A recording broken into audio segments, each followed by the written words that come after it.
Imagine getting up every day full of energy as if you were in your 20s again. What would that be like? What would it be worth to you? What is your health worth to you?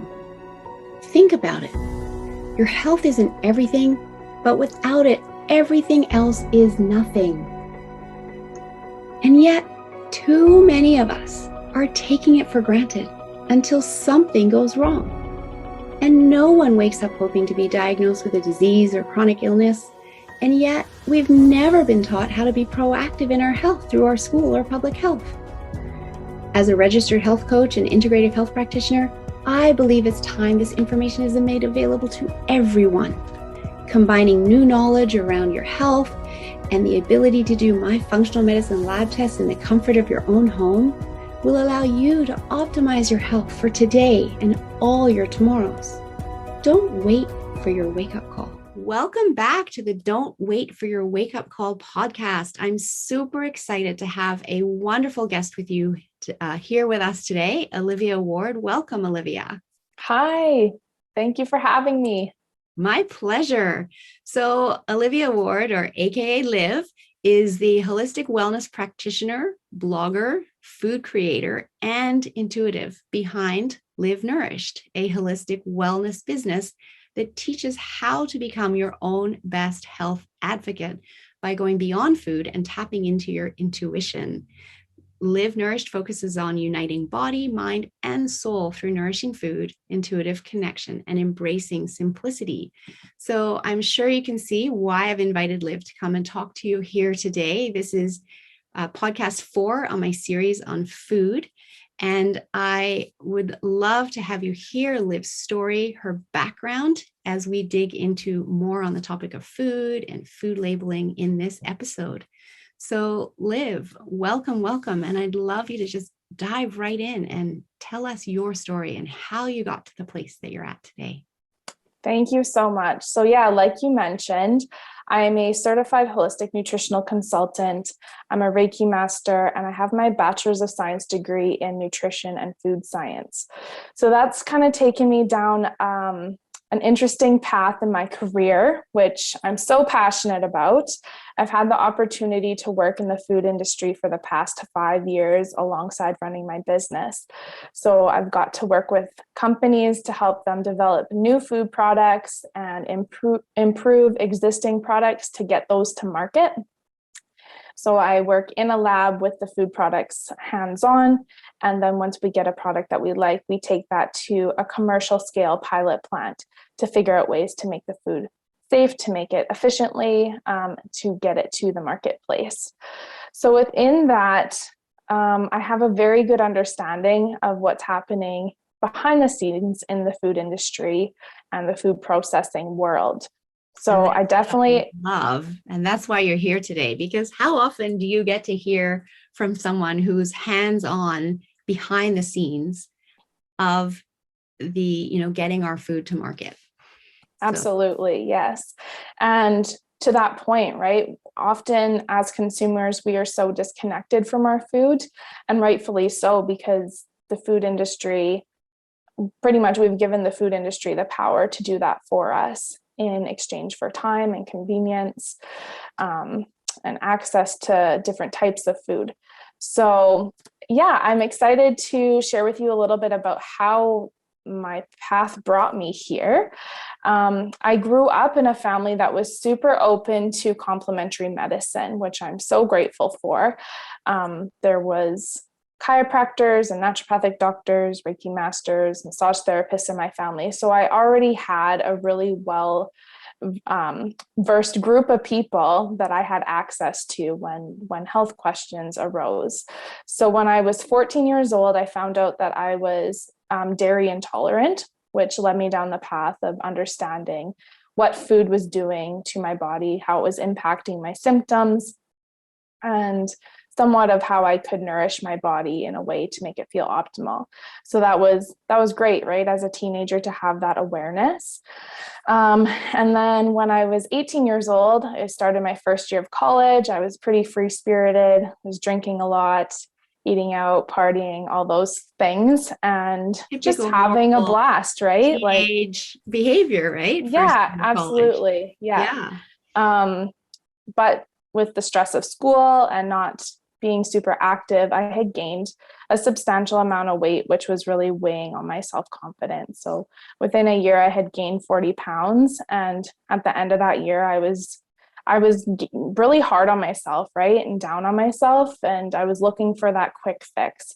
So even though I understood the impact of food, when you're young and your self-confidence is low, you want a quick fix for it at any cost, sort of thing.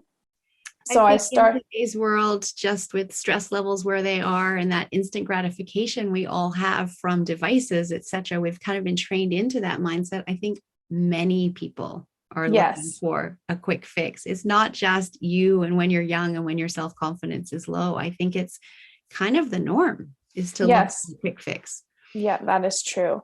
Yeah, so I had come across this crash diet. It was called Ideal Protein.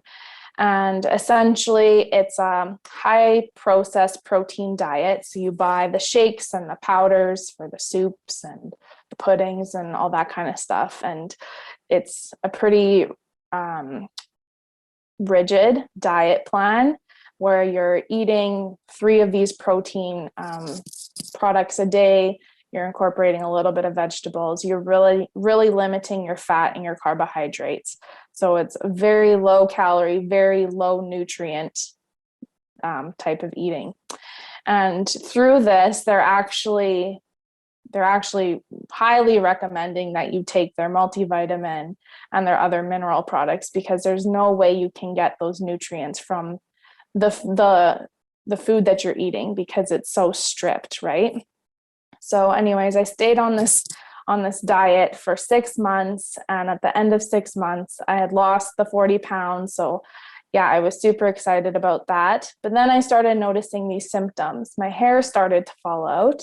I was extremely constipated to the point where I wasn't having a bowel movement within like 6 to 7 days. Wow. I was getting major rashes under my eyes and on my skin. And so I was very aware that my body was speaking to me. um, I had bypassed symptoms in the past, right? But it gets to a point where you can't ignore it. Yes. I And like to so, say to that point, I love to say, listen when your body whispers so it mhm, doesn't have to yell at you. exactly, yes. So yeah, I came to the understanding that my body was severely depleted at this point. I was very malnourished. And so I was working with a naturopathic doctor who was helping me understand that my liver and my thyroid were extremely taxed through this 6 months of malnourishment. And I And so love that was kind of my awakening, right? That mm, I'm 19 years old. I'm like doing air quotes. I have my body back, but my body is also failing me at this point.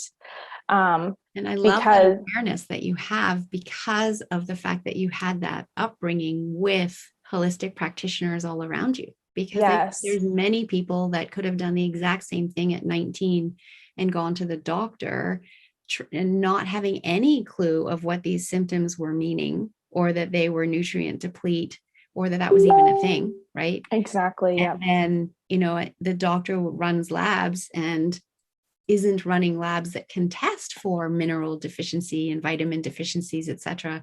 And so the person could actually come away with, we don't know what's wrong with you, or here, take this drug to make you feel better. Yes, absolutely. So that whole experience totally redirected my education path.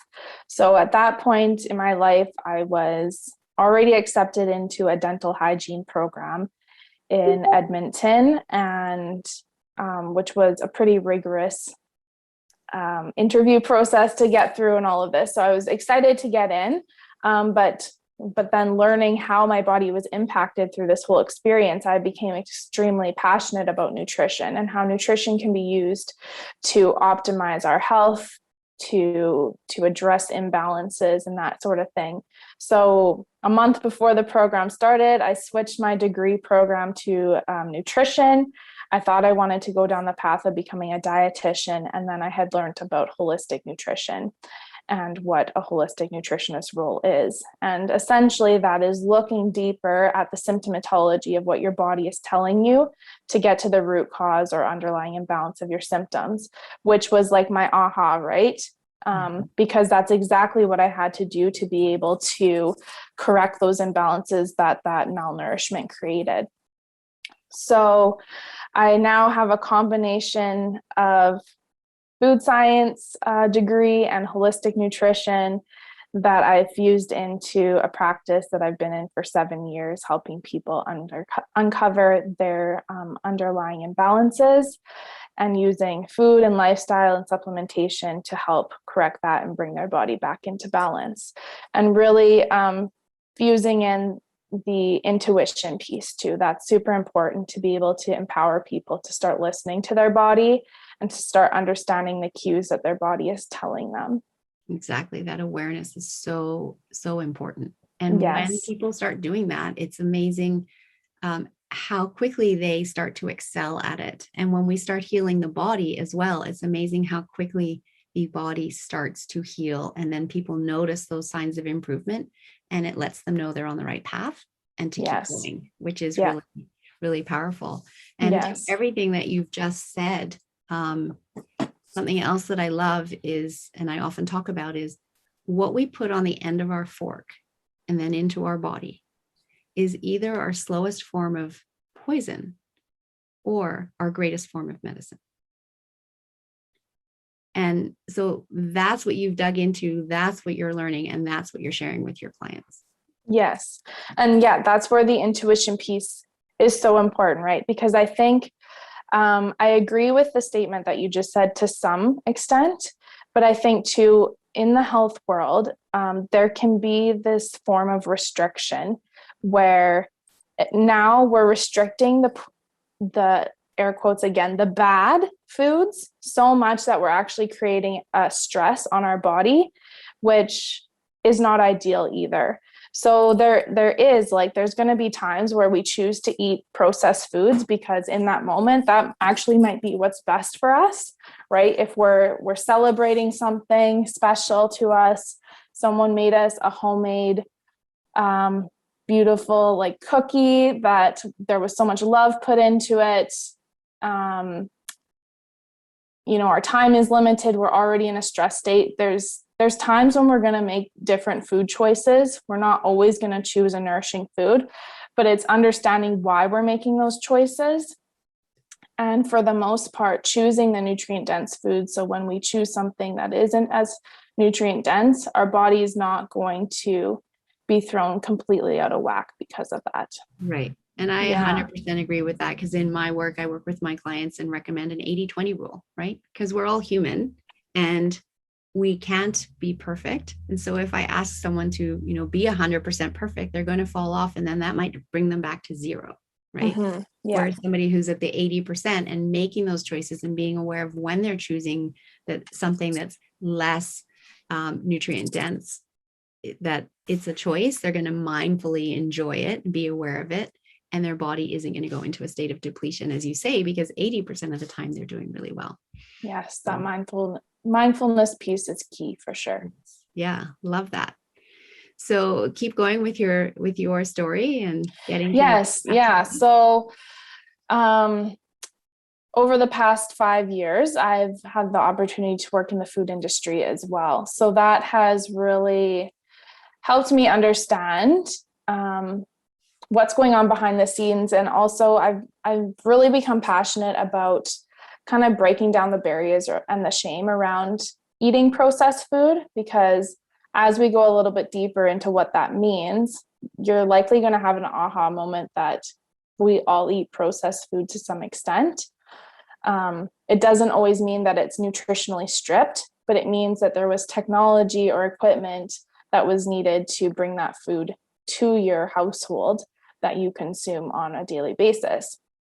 And so I know when I attended your workshop very recently and you explained all of this to me, I definitely had that aha moment. So I'm excited for you to share that with the listeners. Yes, for sure. So do you want to go straight into those definitions, or did you want to lead into that a little bit more?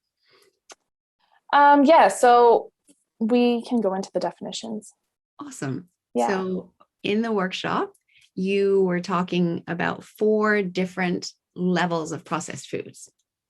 Yeah. So there is kind of a food science standard company called Nova, and they are giving some definitions to 4 classifications of processed food. So this just helps us understand the level of processing that goes into making each of these food categories. So the first one would be unprocessed and minimally processed foods. This would be an unadulterated raw material obtained from plants, animals, fungi, algae, or water. There's minimal industrial processing steps involved, and usually these steps are to increase the shelf life and the storability or enhance the digestibility of the food. So we'd be looking at fresh or frozen fruits, vegetables, rooted vegetables, leafy greens.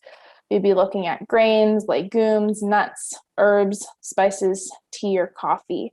So things for the most part that you would consider a whole food, right?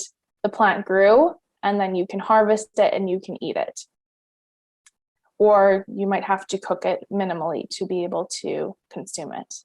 The second level of processing would be processed culinary ingredients. So this would include condiments such as plant oils, animal fats, sugar, syrup, honey, starch, and salt.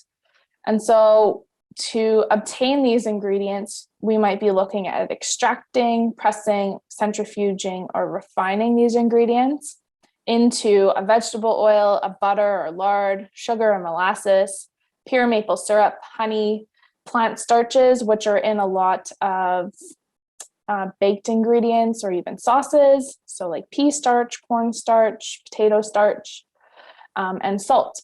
So now we're refining the ingredients a little bit more so that we can start using them into recipes or formulations.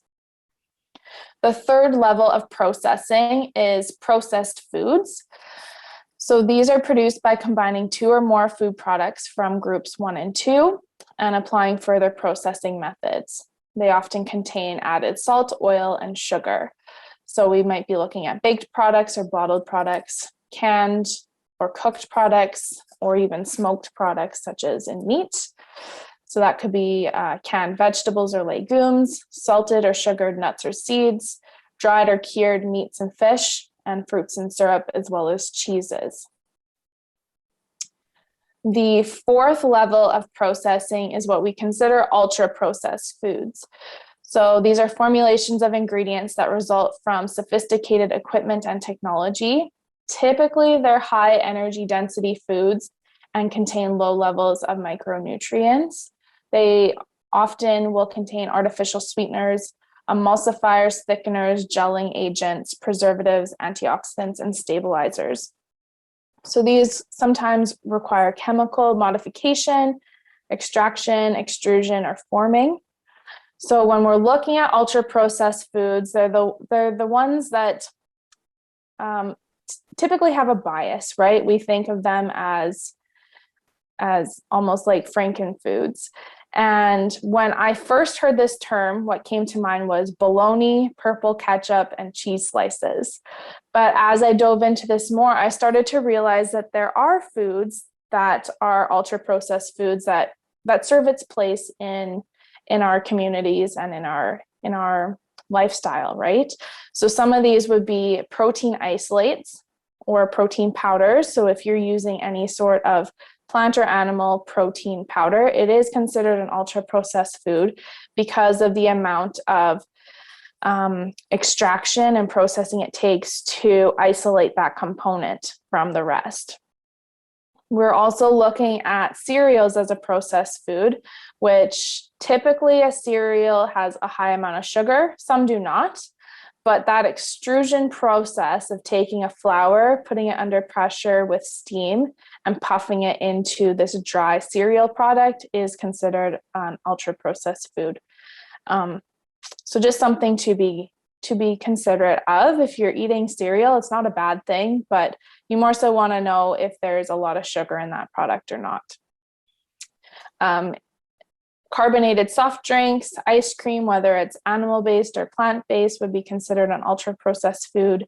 Any sort of baked goods, and then the ready-to-eat, frozen or fresh, or ready-to-eat can be refrigerated or frozen.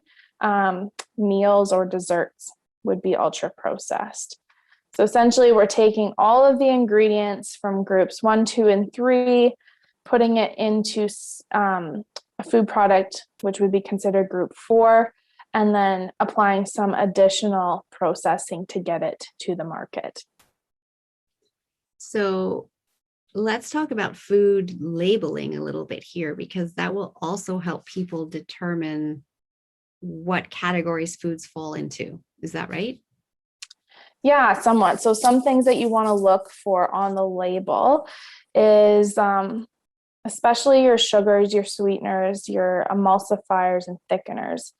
So what that means is, we'll just go into sugar a little bit. So sugars can fall on the label in many different names.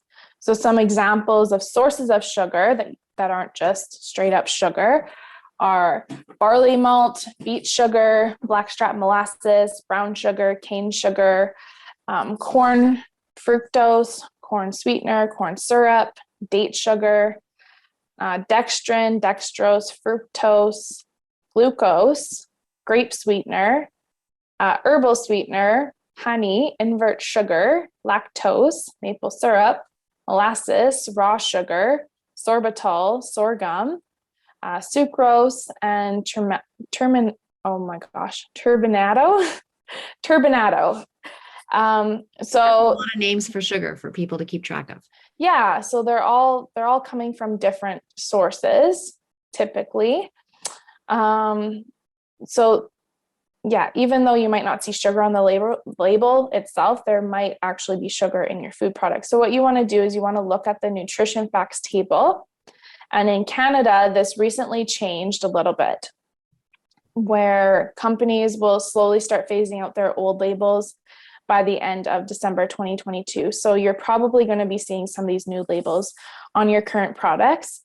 So they're going to list sugar as a total on the nutrition facts table, but beside the sugar amount, there's also going to be a percent daily value.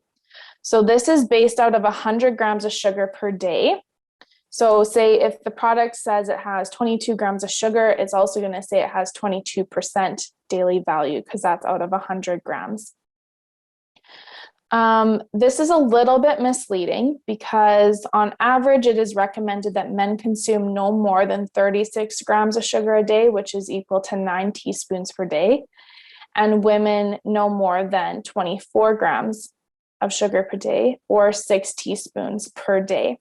So the idea around it being 100 grams of sugar is that for the average consumer who's eating fruit or maybe dairy, which those carbohydrates break down into sugar, your sugar level is probably going to be more than the 36 or 24 grams of sugar a day. But that does not mean that you should be targeting 100 grams of sugar per day. So just to be aware, if you're slowly basing your sugar intake based on the amount of daily values listed, that's not necessarily the most beneficial thing for your body. That's when you want to tune into how you're feeling eating that much sugar. Are you feeling lethargic? Are you feeling moody? Are you feeling hangry? Those are things to really tap into, right? Or even joint pain. I know, yes, because it's highly inflammatory. I know my body talks to me if I've had too much sugar, and I can feel it in my joints. Yes, very good point.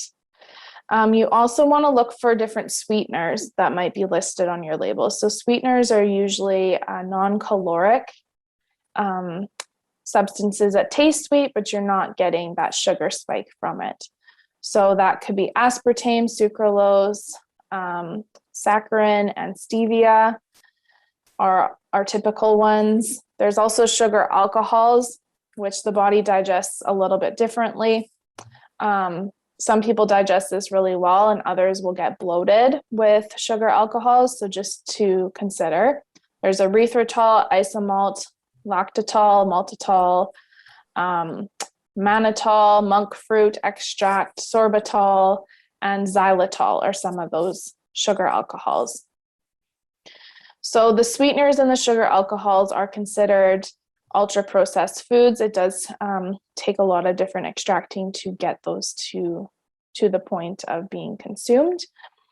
Some people that serves a purpose, some it doesn't. So it's really an individual choice.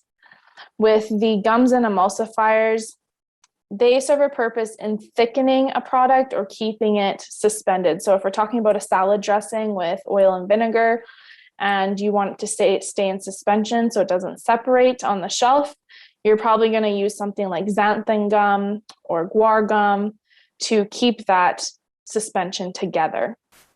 Again, everyone's going to make a different choice, but as you start to get into some of the more complex foods, you're going to see those additives in there. Right. So it's important to be working with someone like you if you're trying to figure all of this out, because it does get complicated. It does, yes. But the listening to your body is key. Like I know for myself, my preference in terms of sweetener when I bake, and obviously, baking cakes or muffins or whatever at home is going to be a preferred choice over buying store-bought, because you know exactly what's going on it and there is less of the ultra processing. But my choice is monk fruit extract, and I know that's 300 times sweeter than sugar, and so I only have to use a very little bit, but it doesn't create an insulin spike. And so that can be a good choice for diabetics as well. But as you say, for some people it can cause bloating. So with all foods, our bodies all respond differently. Yes. And so that's why it's really important for each individual to figure out the right way to eat for their body. And exactly. Yeah. We can do that with this heightened awareness of how the food we put in our mouth makes us feel. Mm-hmm. And be healthy for one person may not be healthy for the next person because their body can't process it. Absolutely, yes.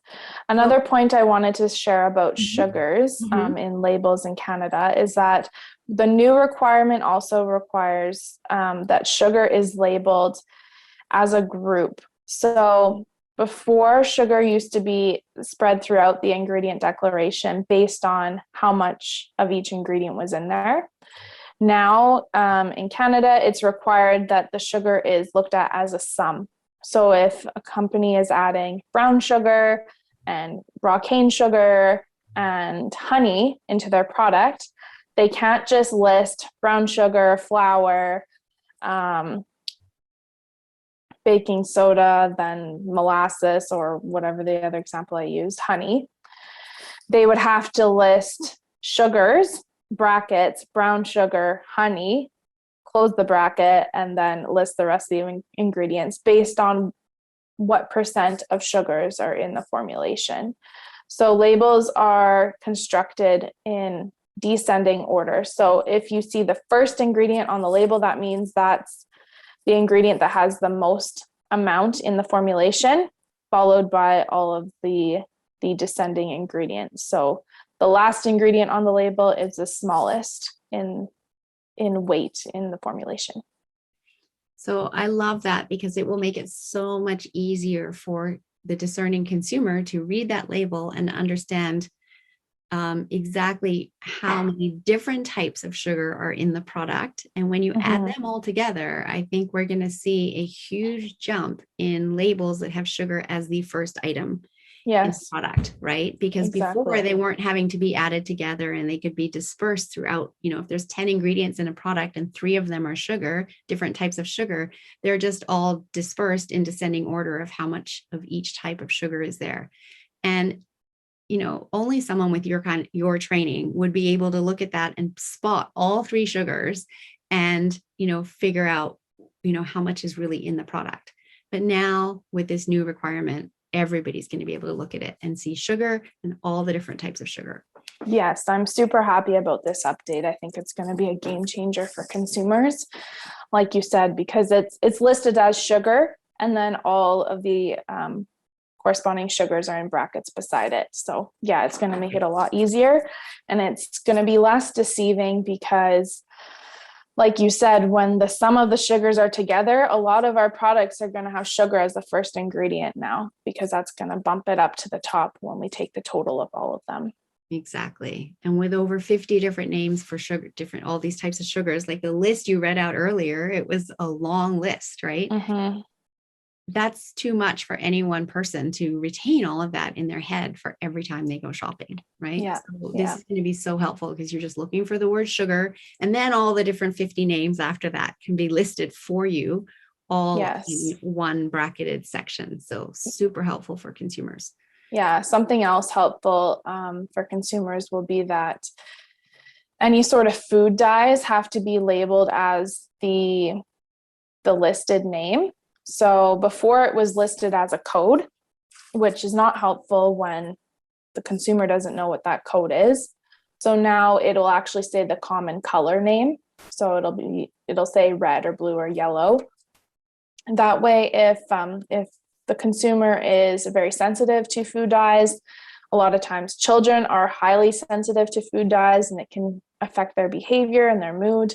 That's going to be super helpful for consumers to detect that in their food quite easily now. Very, very helpful. And as you say, children can be so sensitive, and yet it's children that we feed cupcakes to with food dye in the icing, et cetera, et cetera, so often for every, birthday party, et cetera. Yeah. So just having greater awareness around that and the ability to read it in the label is going to be so beneficial. So Yes. it's awesome that these changes are coming. I love that.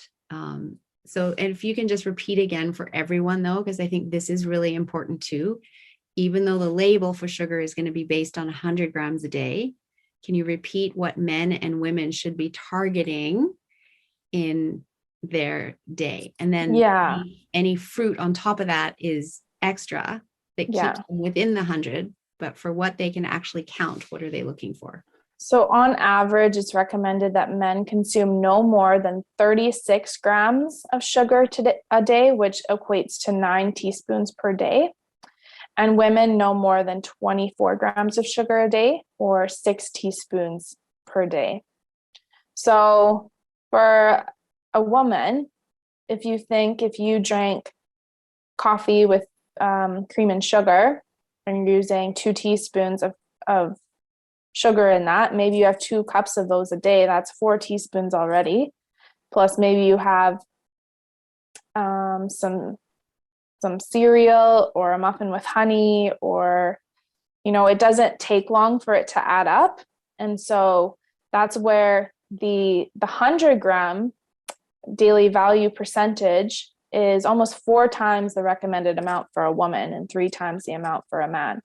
So that could be problematic if you are looking to achieve different health goals, right? Someone who's diabetic, someone who has blood sugar imbalances, someone who is dealing with severe inflammation, they're going to really want to be aware that they maybe shouldn't be judging their sugar intake based on the daily value. Whereas the story might be different for someone who is extremely athletic, they need that extra energy.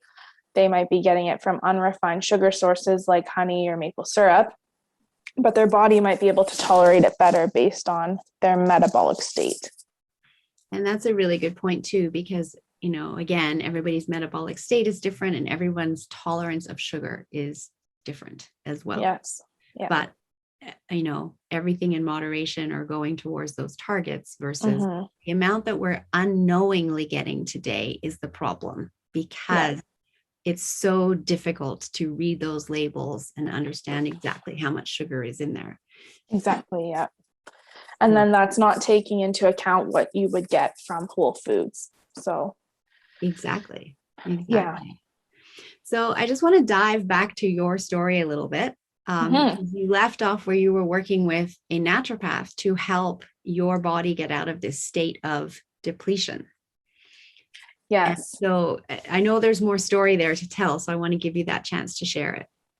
Yeah, so I had worked with a naturopathic doctor who had helped me uncover these imbalances and was on a protocol to get more nourishment into my body, more nutrients to support the thyroid, to help kind of cleanse the liver and get things back in check.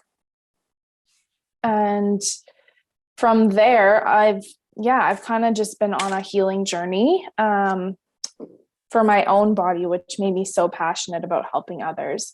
So a lot has stemmed back to my gut health, and I still deal with what you might call histamine intolerance, which I've learned a lot of it is around stress.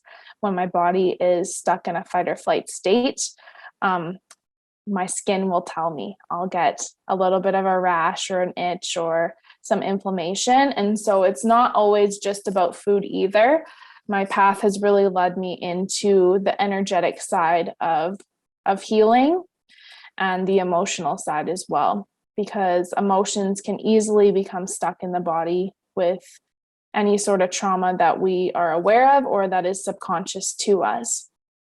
So in my practice, I use muscle testing to help uncover some of these energetic and emotional imbalances, and different techniques to kind of reset the nervous system so that we're not always stuck in a fight or flight state around that.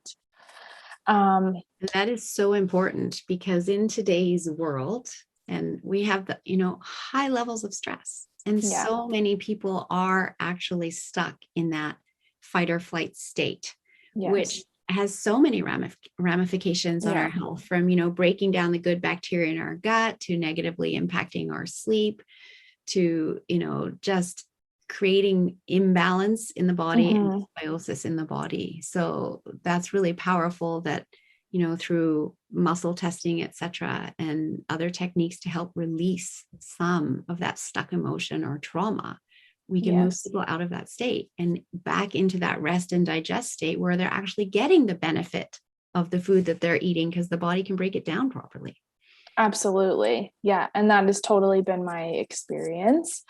Even with all the information and the education I have today, there's still things that I deal with on a periodic basis that come up in my body that I have to listen to, right? My symptoms help me check in with what's going on.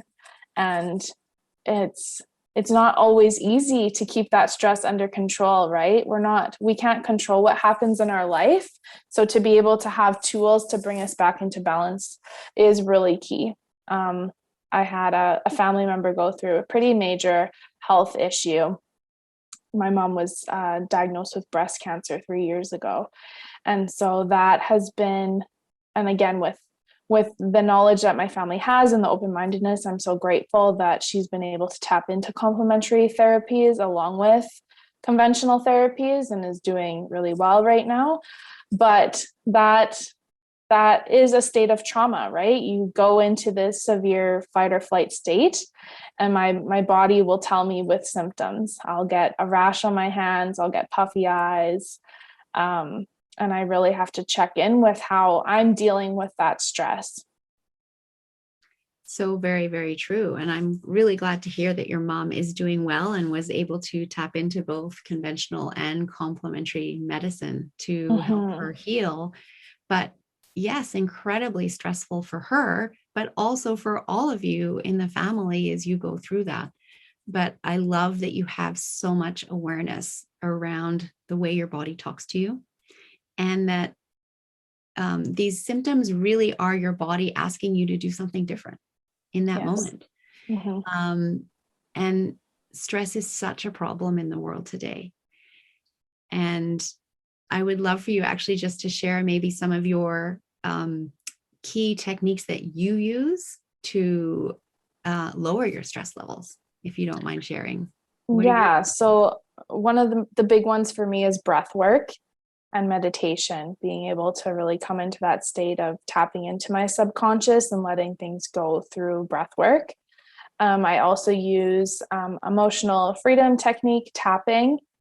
So that's tapping in certain points in the body to help pretty much activate the parasympathetic system, which is your rest and digest, and decompress the sympathetic, which is your fight or flight. So those have been extremely helpful for me. Just getting outside and being able to have movement in my life, getting fresh air. being able to ground myself in that way, having an amazing support system of people to talk to when things are overwhelming. And yeah, for sure, nutrients have played a huge role in it as well. Being able to support my adrenal glands and my nervous system, taking extra B vitamins. I'm a huge fan of smoothies, getting as many nutrients into a smoothie as possible. Lots of leafy greens. Right. Good for you. That's awesome. Berries, hemp hearts are one of my favorites to add. Chia seeds. Yep. So yeah, it's multifaceted. It definitely is. So it's funny that you just said those ingredients. This has got 4 different berries in it, and the hemp hearts, chia seeds, some coconut oil, coconut milk, some coconut water, and a little bit of my protein shakes in that one for that's awesome. when we're done this call. It's pretty thick, so I didn't want to be drinking it on this call and trying to like, chug it down and it goes all down my front or something. But yeah, I start every day with a smoothie. Because you can pack them so full of nutrients, but also because with the blender pre-digesting them for you, it takes the stress off your digestive system, which uses 30% of your energy at any given time, and allows you to have that energy for cognitive function or for physical exercise in the morning, instead of starting the day off with a big heavy breakfast and then bogging your energy down with the digestive process. Yeah, absolutely. So I love all of those things that you do for yourself to drop out of your sympathetic nervous system and into your parasympathetic nervous system.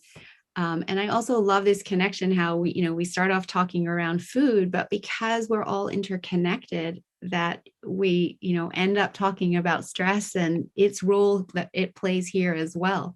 So do you have a regular daily self-care practice as well to help keep your stress levels on a fairly steady level? Because let's face it, we are all going to encounter stress in our lives. We can't avoid it, but we can help ourselves manage it better. Yeah. It's interesting that you asked that. So I would say I'm a recovering perfectionist. I was like the definition of a type A person, which with that, when you're trying to always strive for this level of achievement, that in itself puts a lot of stress on you, right? So I've actually had to drop some of the routines and just tap in, like, what do I need in this moment? Right. And with that, with becoming so much more clear with my intuition, and I find too, like, as a menstruating woman, tapping into your cycle and the 4 elements of your cycle helps you get so much more in tune with your body, that my body will tell me literally, like, you need to go have a bath. Like, you need to shut down your computer and you need to just go lay in the bath. Like, you need to be in a warm space and just without any distraction or noise. And I'll be like, no, I need to finish this. And then literally something will happen where it's like, I kink my neck or my back's sore. And it's like, okay, I need to like go do this. So sometimes it's random, right? Like there's things where it's like, for my mental health, I do not go on my phone in the mornings until like I'm out of my bedroom and in my office. That's something that I've been more diligent about, and that's made a huge impact on just my mental health and clarity. I always drink water in the morning. That's something that really works well for my body and my digestion. So there's a few things that, yes, like those have just become habits of my lifestyle. But as for a strict routine throughout my day, I can't say I do, because I'm an evolving and changing being. So I really honor that my needs change every day. There's certain things that I do, like the hydration, the smoothies, a little bit of stretching throughout the day, that just help me ground myself in what I'm doing. But on the occasion, it's always changing. Like, so for sometimes I'll give myself a little Reiki session because that's what I need. I'll balance my energy with flower essences. I'll do a walk outside or I'll do a walk on the treadmill. Like it really just depends on the day. So Right. what I would encourage people is find like a couple things that really make you feel well and stick with it, right? You don't have to make all this change at once. Start with a glass of water in the morning every single day. See if that makes you feel better. See if that gives you some clarity, right? Maybe it's allowing you to get extra hydration in as you're trying to like wean down on coffee. Try adding in one smoothie a day instead of restricting yourself and saying, I have to cut all these things out right away. Let's try just adding in more nutrition before we start cutting things out, right? Small steps for people. And once you find the things that you really gravitate towards and love, and you start to feel that in your body, that it's making you feel so much better, and it's maybe making you mentally feel so much clearer, then it becomes a habit. It's not something you want to give up. You don't feel pressured to do it. You do it because it's an act of self-love, right? So true. I love that. And I 100% agree with everything that you've said, from your self-care being different every day based on what your body is telling you that it needs, and based on things that you love, right? And self-care doesn't have to be done, in a chunk of time at the same time every single day and the same thing. It does ebb and flow based on what your day looks like and how you're feeling. But it is finding that thing that you love that brings you joy. It's not about anybody else. And these, creating these little habits, like you say, that as you start to notice the improvement in how you feel, it becomes something that you want to do, and you keep doing it as a result. And the body does talk to you and let you know that when you check in. So that's, and I think people, there's in society, we're not taught how to tap in and listen to our body. So I think that could be a whole other podcast of its own, right? definitely. And like, what does that even mean, right? If someone would have told me this 10 years ago, I'd be like, what do you even mean listen to your body? Like, how do you do that? So there are some great resources out there that I don't have the list on me. Maybe we can pull that together for you, or maybe we can do another podcast. Yeah, I'd love to have you back on that topic, because it is definitely important and something that I teach as well. So it's a great message to get out there and educate people, which is the whole point of this podcast, is bringing this information to people that we haven't been taught through, in society. So I would love to do that. Yeah, that sounds good. Definitely. But as we wrap up here today, you've left us with so many, awesome tips on, reading labels and understanding what we're eating, as well as, tapping into that self-awareness and food and how it makes us feel, et cetera, et cetera. But I want to ask you the question that I love to ask my guests, which is, what does "don't wait for your wake-up call" mean to you? Well, for me, it means being proactive in some sense. So whether it's just making one simple change, because we have 365 days in a year, right? If we can make one simple change last, that can have huge impact throughout our whole lifetime.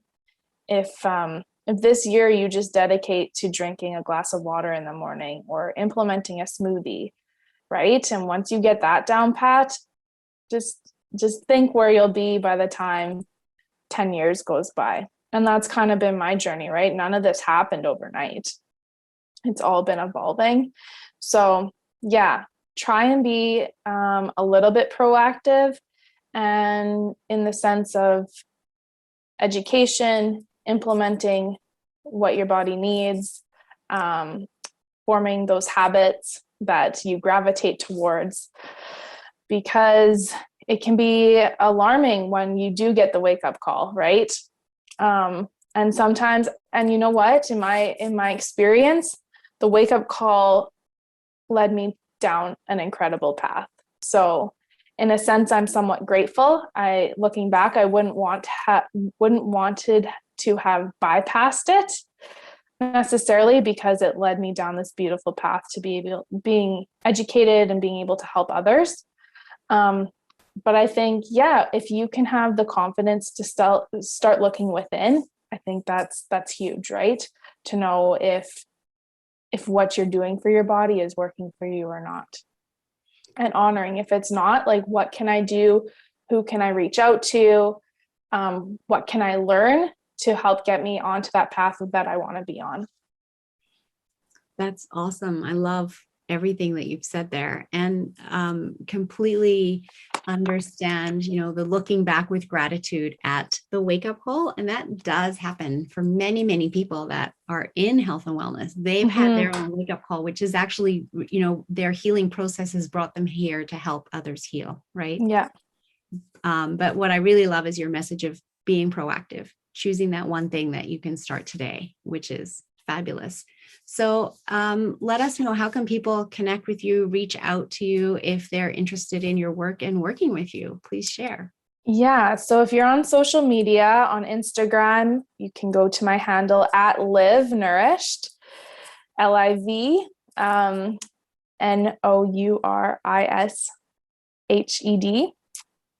You can also find me on my website, www.livenourished.com.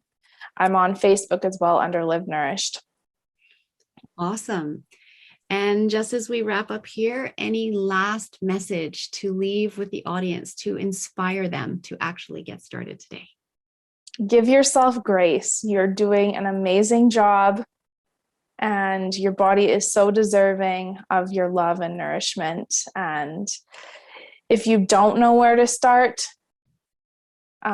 feel free to reach out to me or Melissa, right? We have resources that we can send you to, other podcasts, other websites, other pages on Instagram that will help you on your journey wherever you're at.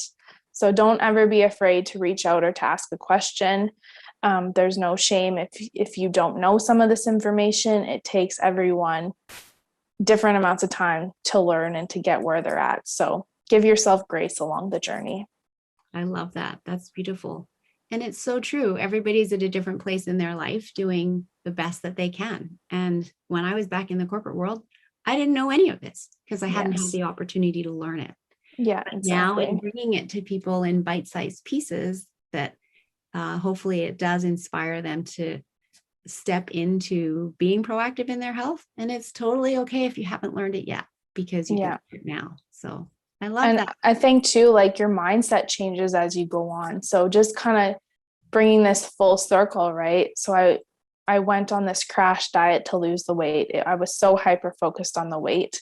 And as I started to learn the power of tapping into my own body, my inner knowing, feeding my soul, really tapping into what brings me joy and brings me alignment, the weight has not been a focus for a long time.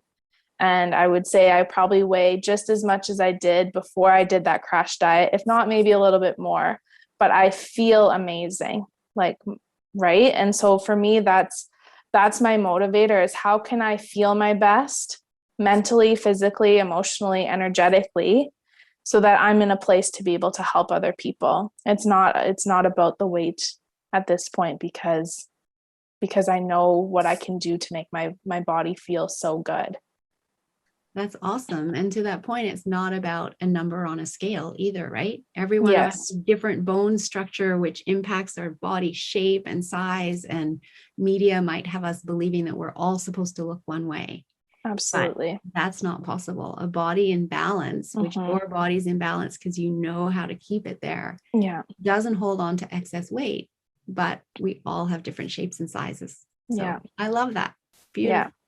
Well, thank you so much for joining me here today. I know that you will have inspired many listeners to, be better able to read food labels, to have greater understanding around the different types of processed foods, and also just your story in and of itself, and being able to heal yourself through food and nourish your body, and all the additional work that you do and can share with the world, that people will be inspired by this. So I really appreciate your time.